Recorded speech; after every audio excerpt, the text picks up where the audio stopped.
Hello साथियों, कैसे हैं आप लोग। आप लोग बहुत अच्छे होंगे, मैं आशा करता हूँ, और अपनी पढ़ाई को जारी किए हुए होंगे। पिछले वीडियो में हम बात कर चुके कई टॉपिक, अभी तक हम लगभग 50 वीडियो डाल चुके हैं। उसमें हिंदी के कई टॉपिक बता चुके हैं, संविधान के कई टॉपिक बता चुके हैं, और कल के टॉपिक में आज जो हमने डाला था वीडियो, उसमें मुग़ल वंश की बात की थी। और मुग़ल वंश की बात की थी, केवल बाबर और हुमायूं तक बात कर पाए थे, और लगभग 23 मिनट का वीडियो था। इसके बाद समास की बात कर रहे थे।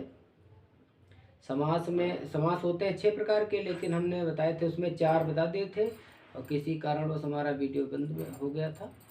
तो हम सबसे पहले रिवीजन के तौर पर बता देते हैं कि संविधान का 5वां भाग चल रहा है इसमें, और आज संविधान की बात नहीं करेंगे। हालांकि आज हम बात करेंगे, जो 2 समास रह गए थे, द्वंद्व समास और बहुब्रीहि समास रह गए थे। तत्पुरुष, कर्मधारय, अव्ययीभाव, और एक जितने हैं, मतलब 4 की बात कर चुके थे। बहुब्रीहि की कर चुके नहीं, बहुब्रीहि की नहीं की थी। कर्मधारय, तत्पुरुष, द्विगु समास और अव्ययीभाव 4 की बात कर चुके हैं, और केवल हमारा द्वंद्व समास रह गया है, और बहुब्रीहि समास रह गया। 6 में से 2 रह गए हैं, तो हम पहले उसकी चर्चा करेंगे, और इसके बाद हिंदी का ही कोई दूसरा टॉपिक शुरू करेंगे, और इसके बाद में अगला वीडियो हम थोड़ी देर बाद फिर बनाएंगे। तब तक हमारे साथ में आप लोग हमारे साथ रहिए, और हमारे channel GS platform Sidhauli Sitapur देखते रहिए। और नीचे हमारा मोबाइल नंबर लिखा हुआ है, अगर किसी को कोई डाउट हो किसी प्रश्न में तो आप हमसे पूछ सकते हैं। हम प्रयास करेंगे कि आपको पूरा सलूशन दे सकें। तो बिना किसी देर के आज हम कार्यक्रम की शुरुआत करते हैं अपने। उसमें हम बात करेंगे द्वंद्व समास। 4 प्रकार बता चुके थे, 5वां है द्वंद्व समास। ध्यान रखिए, कौन सा? द्वंद्व समास 2 टाइप से लिख सकते हैं। तो द्वंद्व समास को ऐसे आधा ना भी लिख सकते हैं, लेकिन ये सटीक माना जाता है। द्वंद्व समास की परिभाषा ध्यान रखिए। द्वंद्व, जैसे द्वंद्व युद्ध हो रहा है, अर्थात जो कोई ना जीत रहा हो दोनों में, अर्थात कह सकते हैं इसमें द्वंद्व समास के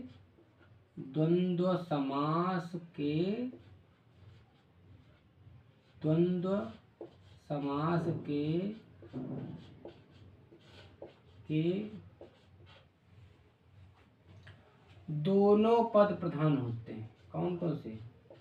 दोनों पद। हम आज की डेट डाल देते हैं, ये गलती हो जाती है अक्सर। आज कितनी तारीख है? 12/2/2025। दोनों पद प्रधान होते हैं, ध्यान रखिए। द्वंद्व समास के दोनों पद प्रधान होते, प्रधान का मतलब मुख्य होते हैं, अर्थात इसमें कोई भी गौण नहीं होता है। दोनों पद क्या होते हैं? प्रधान या मुख्य होते हैं। जैसे उदाहरण के लिए राम लक्ष्मण,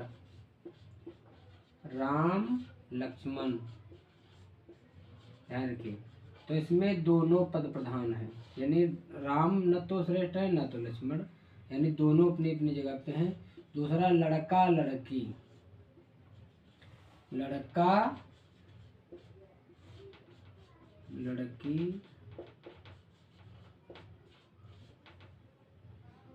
माता पिता, अगला है माता पिता। भाई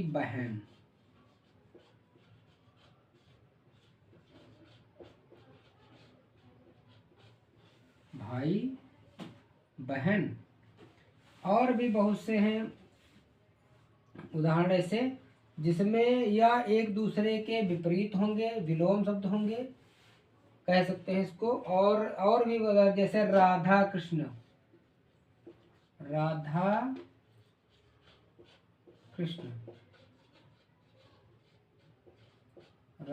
कहते हैं राम कृष्ण, यानी जब दोनों में द्वंद्व युद्ध चल रहा हो, ये ना पता चल रहा हो कि कौन सा पद प्रधान है। और उदाहरण देखिए, ऊंचा नीचा, ऊंचा नीचा। और भी कह सकते आकाश पाताल। आकाश का पाताल उल्टा है, विपरीत, तो आकाश पाताल।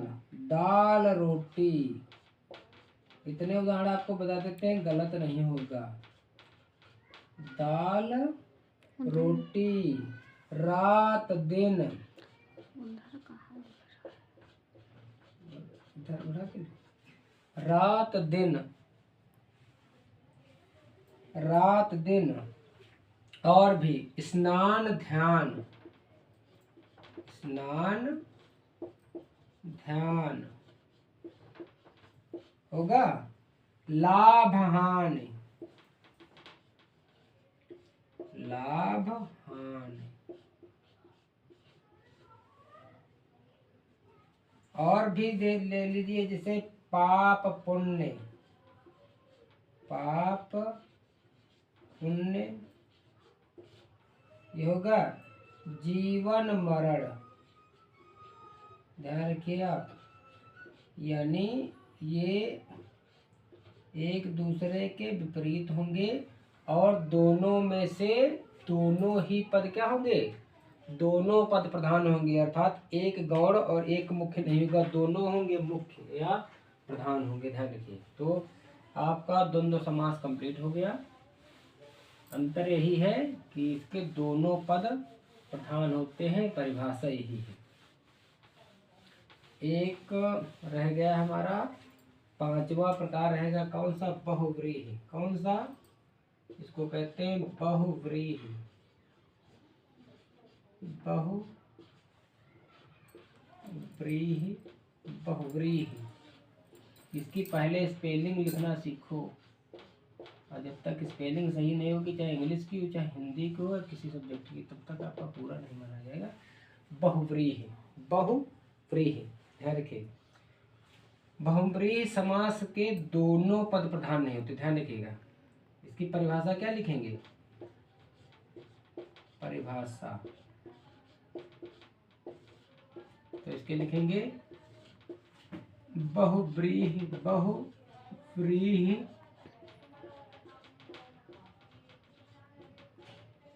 बहुव्रीहि समास के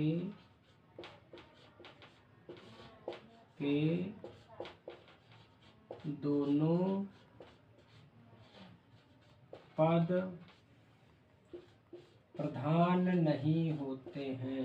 ध्यान रखिए, प्रधान नहीं होते हैं, बल्कि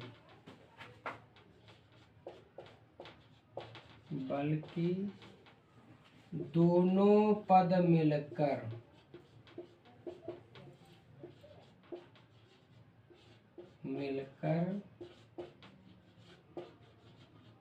किसी तीसरे पद की ओर, किसी तीसरे पद की ओर संकेत करते हैं, पद की ओर संकेत करते हैं। ध्यान रखिएगा, संकेत करते हैं, यानी इसमें दोनों पद प्रधान नहीं होंगे, यानी कोई भी पद प्रधान नहीं होगा, बल्कि क्या होगा, इसके दोनों पद जब मिलेंगे तो कोई तीसरा पद बनाएंगे। जैसे उदाहरण के लिए ले लीजिए, जैसे लंबोदर, जैसे बहुत से उदाहरण हम आपको देंगे, जैसे,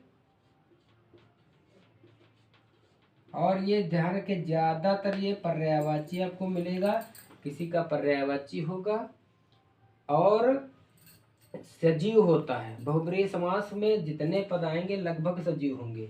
जैसे लंबोदर, लंबोदर, लंबोदर दो शब्दों से मिलकर बना है, लंबा प्लस उदर, और इसमें अर्थात निकलेगा, लंबोदर अर्थात गणेश, गणेश है किसी का पर्यायवाची, बिल्कुल है, लंबोदर गणेश का पर्यायवाची है। तो ये आपका पहले शब्द पूरे पर्यायवाची होगा और सजीव होगा, ये भी गणेश जी सजीव है। ठीक है,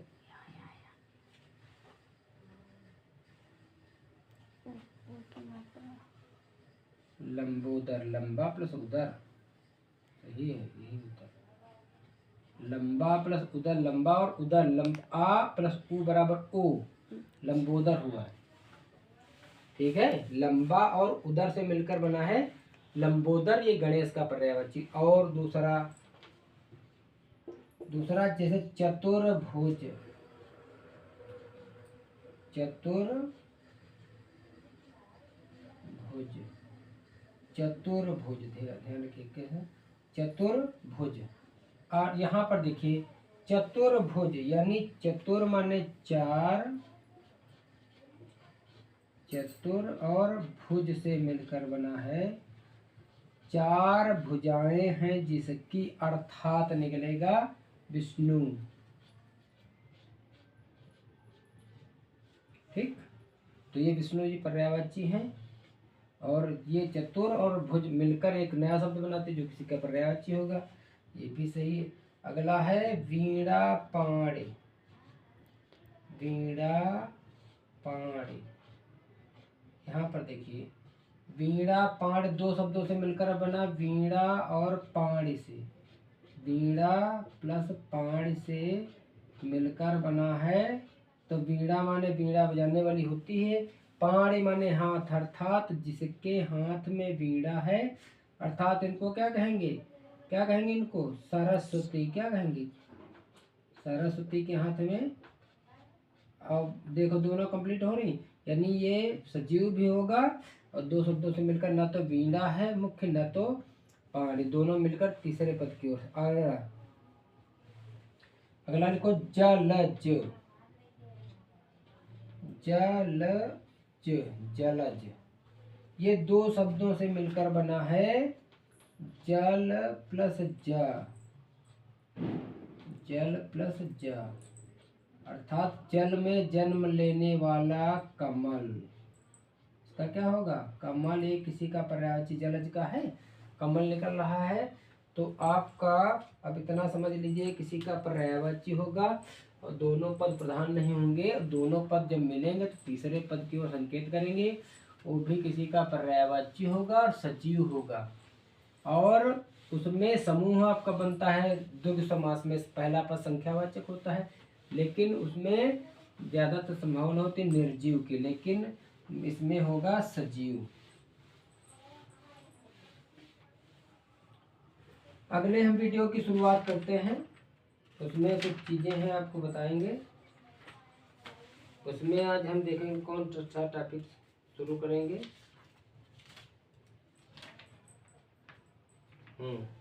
आज हम बात करेंगे लोकोक्तियाँ और मुहावरों की बात करेंगे। कौन सा, लोकोक्तियाँ, दूसरा टॉपिक शुरू करेंगे, लोकोक्तियाँ और मुहावरे। लोकोक्तियाँ, ध्यान रखिएगा, लोकोक्तियाँ,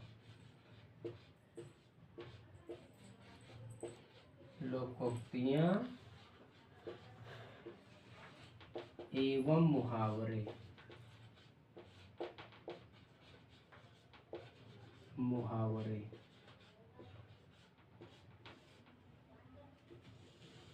ये अब मुहावरों को कहावतें भी कहते हैं इनको। लोकोक्तियाँ थोड़ा बड़ा क्षेत्र होता है और ये मुहावरे सीमित क्षेत्र में होते हैं, इनमें अंतर है। अब हम बिना किसी देर के, आपका समय न नुकसान करते हुए सीधे पहले पहले नंबर पे आएंगे। कौन से लोग, अक्ल बड़ी या भैंस, कई बार पूछा जाता, अक्ल बड़ी या भैंस, बड़ी या भैंस, आप लोग बताइए इसका क्या अर्थ होगा, अक्ल बड़ी या भैंस। आप लोगों से पूछा जाए अक्ल बड़ी होती है भैंस, तो आप लोग बताते हैं, ज़्यादातर बताते हैं अक्ल बड़ी होती है।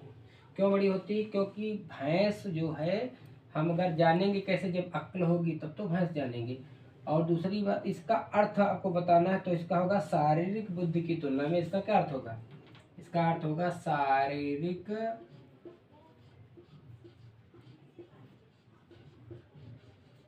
शारीरिक शक्ति की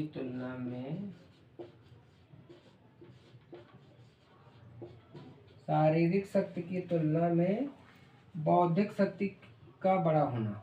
शक्ति की तुलना में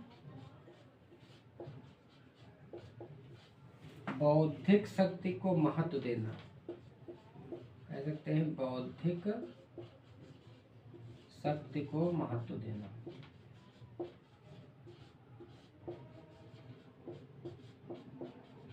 ये हजारों बार पूछा गया, इंटर हाई स्कूल और कंपटीशन में पूछा गया है। अगला बढ़िया भाई, इसका मतलब होता है शारीरिक शक्ति को ना देखते, उसको महत्व ना देते हुए बौद्धिक शक्ति को महत्व देना, इसका अर्थ है। दूसरा है अपने पांव पर कुल्हाड़ी मारना। दूसरा है अपने पांव पर कुल्हाड़ी मारना। दूसरा अपने पांव पर कुल्हाड़ी मारना, इसका अर्थ बताइए। कुल्हाड़ी मारना का अर्थ बताइए, इसका क्या होगा अर्थ? अपने पांव पर कुल्हाड़ी मारना का मतलब होता है इसका अर्थ अपना अहित स्वयं करना। अपना अहित का मतलब अपना नुकसान स्वयं कर लेना। अपना अहित स्वयं करना, स्वयं करना इसका अर्थ होगा अपना अहित स्वयं करना। अगला है नंबर 3, अक्ल पर पत्थर पड़ना। तीसरा, ये हजारों बार पूछे गए हैं, हाई स्कूल इंटर वाले बहुत ध्यान रखेंगे। नंबर 3, अक्ल पर पत्थर पड़ना। अक्ल पर पत्थर पड़ना। अक्ल पर पत्थर पड़ना का मतलब बताइए। तो इसका अर्थ होगा बुद्धि भ्रष्ट हो जाना। बुद्धि भ्रष्ट हो जाना। अक्ल पर पत्थर पड़ना का मतलब क्या होगा? बुद्धि भ्रष्ट हो जाना। अगला है अपने नाक कटे तो कटे, दुश्मन को सगुन तो बिगड़े। अगला है अपनी नाक कटे तो कटे। चौथा है अपनी नाक कटे तो कटे,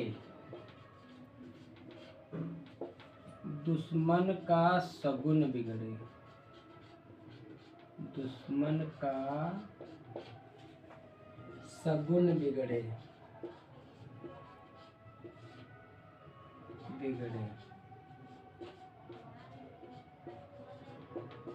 इसका क्या अर्थ होगा?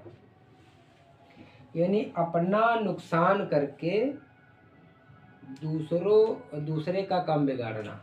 जैसे एक थे पड़ोसी से अपने इतना जलते थे, तो वो सोचते थे कि कोई जब ये घर से निकले सुबह सुबह तो कोई काना मिल जाए तो इनकी पूरा जो है वो दिन ही खराब जाए।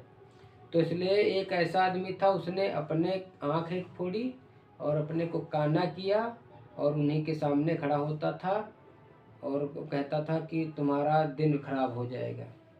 तो सगुन बिगाड़ने का काम किया था। तो वही है अपना नुकसान करके, अपना नुकसान करके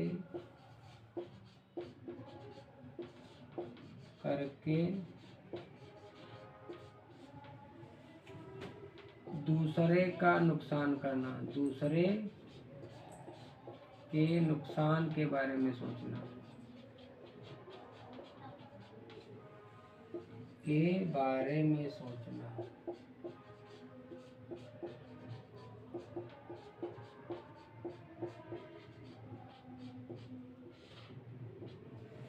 अगला प्रश्न अगला है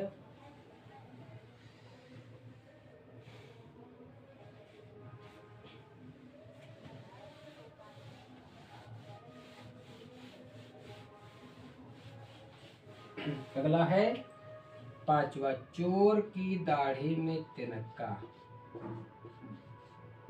चोर की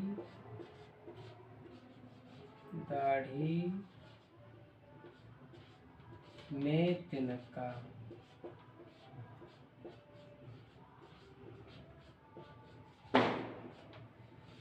चोर की दाढ़ी में तिनका का मतलब होता है,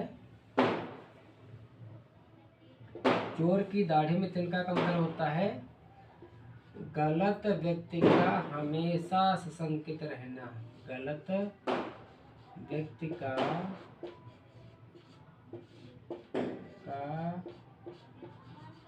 हमेशा सशंकित रहना। सशंकित ऐसे नहीं लिखा जाए, सशंकित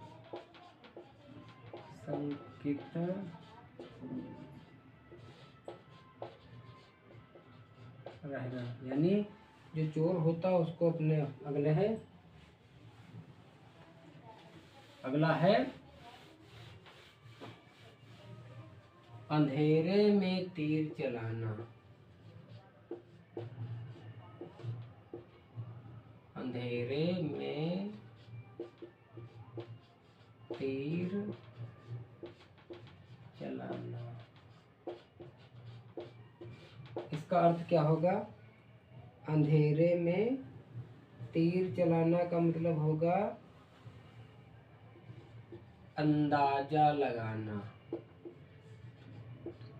अंदाजा लगाना। अगला है ऊंट के मुंह में जीरा। अगला है छठा, सातवां जो भी हो, सातवां है, सातवां ऊंट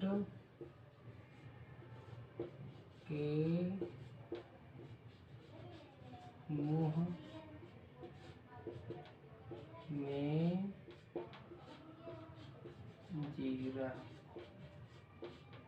ऊंट के मुंह में जीरा का मतलब होता है ऊंट को अगर थोड़ा जीरा दिया जाए तो उस पर कोई प्रभाव नहीं पड़ेगा।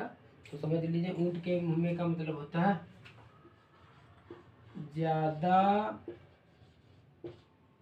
ज्यादा आवश्यकता वाले को,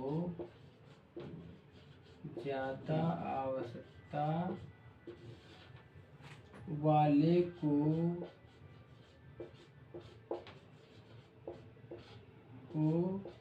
कम चीज मिलना।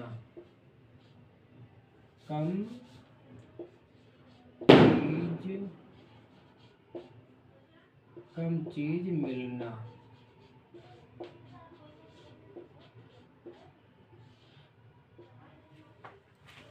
अगला प्रश्न है इंद्र का अखाड़ा।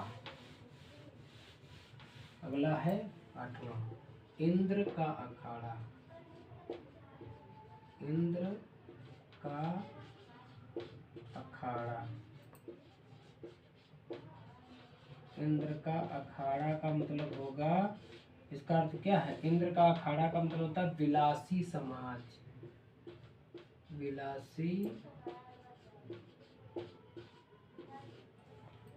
विलासी समाज।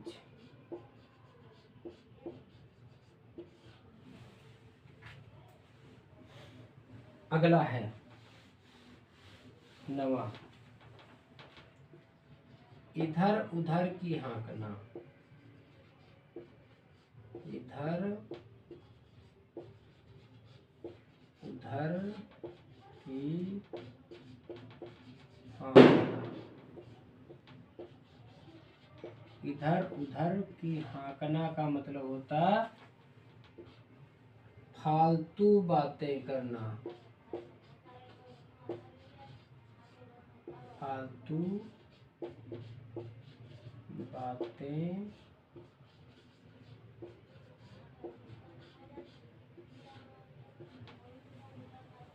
बातें करना, बकवास करना।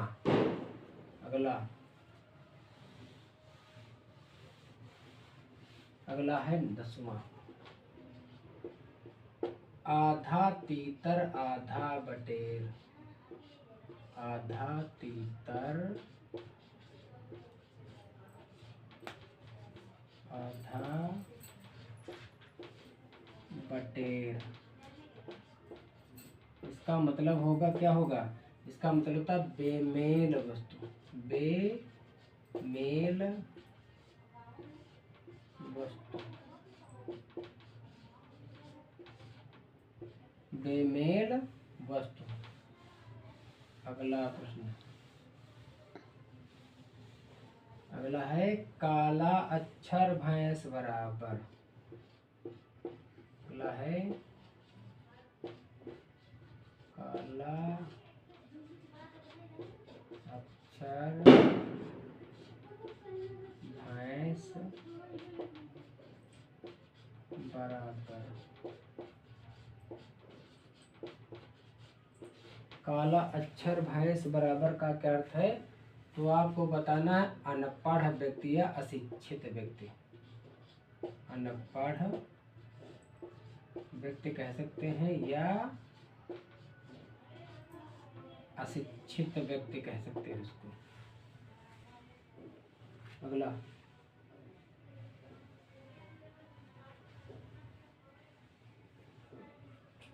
अन्न जल उठना, अन्न जल उठना। अन्न जल उठने के दो अर्थ हैं, यानी स्थानांतरित हो जाना भी होता है। क्या होता है? स्थानांतरित हो जाना, या इसका अर्थ दूसरा भी था मर जाना, मर जाना। अगला है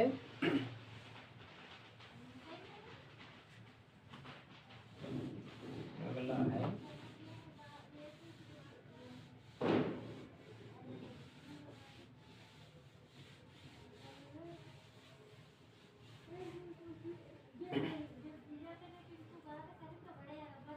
अगला है 12वां, आंचल पसारना। बहुत इम्पोर्टेंट है, आंचल पसारना, पसारना।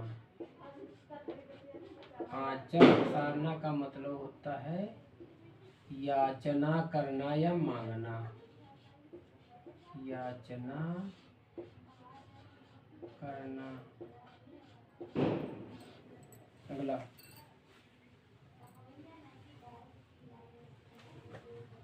एक पंथ दो काज। 13वां है, एक पंथ दो काज। एक पंथ का दो काज का मतलब एक काम के साथ, एक काम के साथ दूसरा काम भी कर लेना, दूसरा काम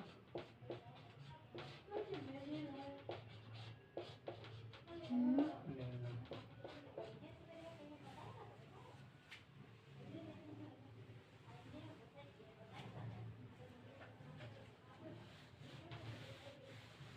अगला 14वां है, अरहर की टट्टी गुजराती ताला। अरहर की टट्टी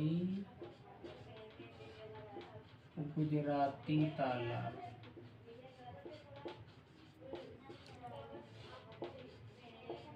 अरहर की टट्टी गुजराती ताला का मतलब है अरहर की टटिया आप लगाए हुए हो और गुजरात वाला ताला डाले, इसका मतलब तो मत समझना।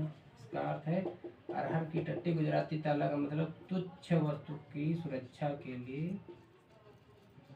तुच्छ वस्तु की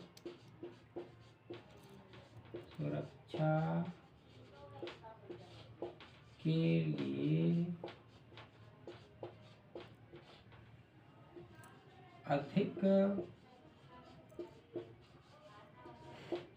मूल्यवान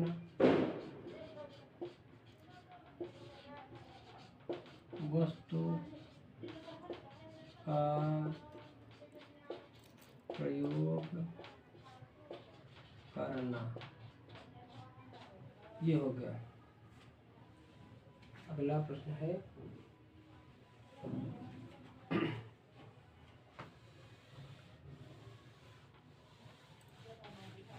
अगला है 15वां। नाच न जाने आंगन टेढ़ा। नाच न जाने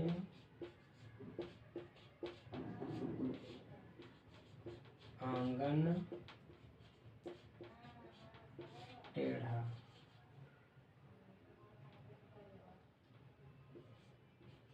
नाच न जाने आंगन टेढ़ा का मतलब होता है, नाच न जाने आंगन टेढ़ा का मतलब होता है काम न आने पर, काम न आने पर भी काम करने के बहाने बनाना। काम करने के बहाने बनाना।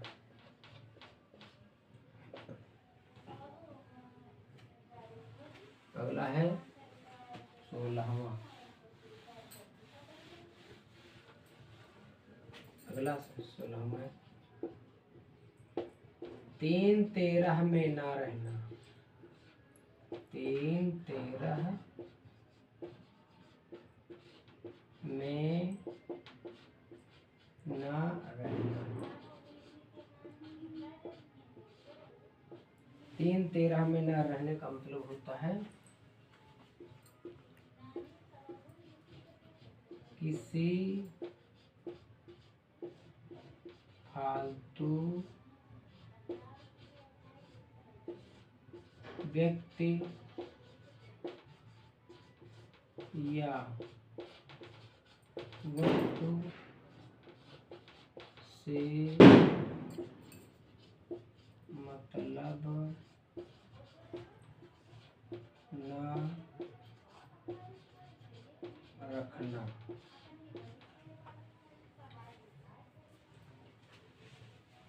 अगला देखिए 17वां।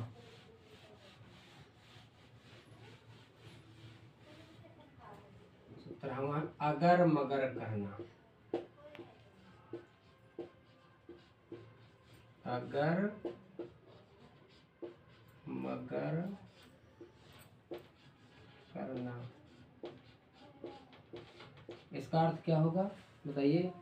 अगर मगर करना का मतलब होता है टाल मटोल करना। टाल मटोल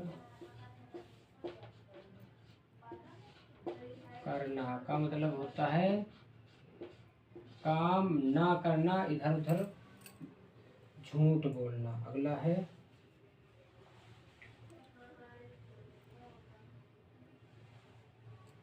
अपना सा मुंह लेकर रह जाना। क्या होगा अपना। अगला है अपना सा मुंह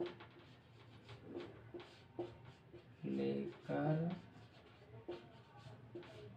रह जाना। अपना सा मुंह लेकर रह जाना का मतलब लज्जित होना या निराश होना। इसका मतलब क्या होगा। अपना सा मुंह लेकर रह जाना का मतलब होता है लज्जित होना, लज्जित होना या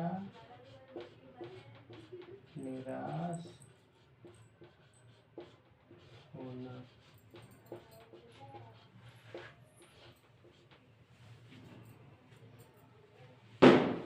अगला है 18वां।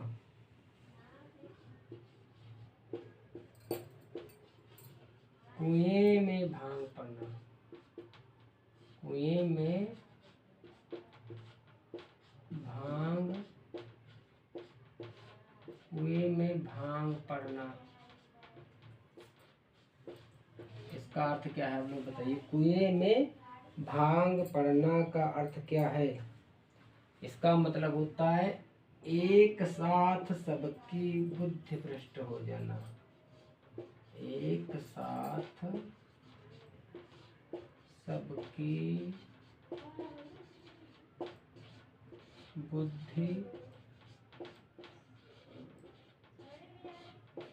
भ्रष्ट हो जाना।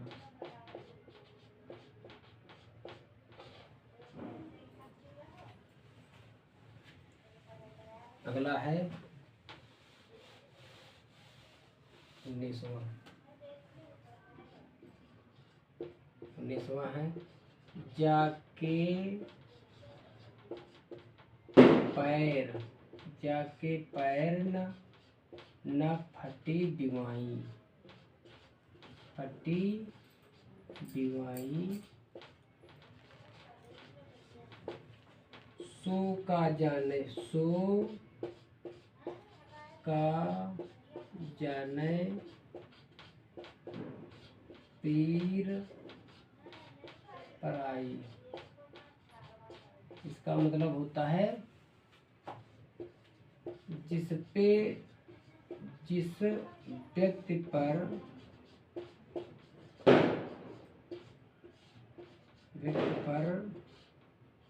जो गुजरता है, जो गुजरता है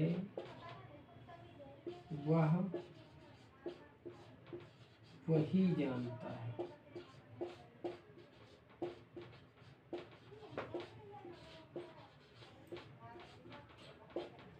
ठीक, अगला है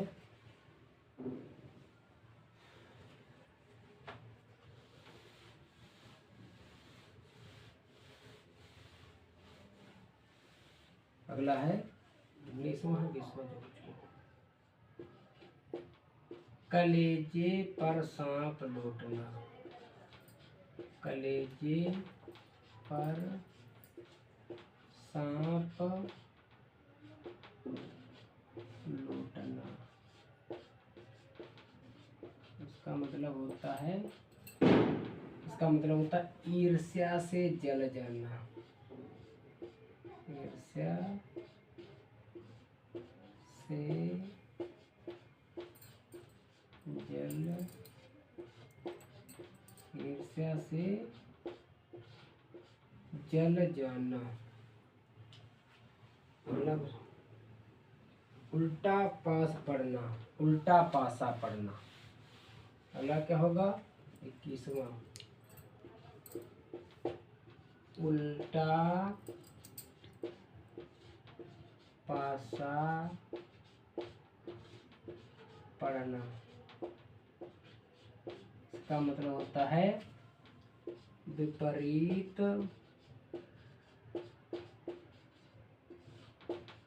कार्य हो जाना। अगला, तो आज का हमारा क्लास कैसा लगा? आप लोगों को अगर पसंद आया हो तो लाइक करें, कमेंट करें और मेहनत करते रहें। जहाँ पे फॉर्म निकलते हैं फॉर्म अप्लाई करते रहिए। जो जिनका हाई स्कूल इंटर में पेपर लगा है वो ज़रूर इस वीडियो को देखें पूरी तरह से। और कंपटीशन में भी बहुत बार आए हैं सारे क्वेश्चन। तो और सभी लोग एक दूसरे से शेयर भी करें अपने साथियों से, और सब्सक्राइब ज़रूर करें। प्लीज़ वीडियो को पूरा देखें। तो इसी के साथ मैं आज का यहीं पर क्लास समाप्त करता हूँ। जय हिंद, जय भारत।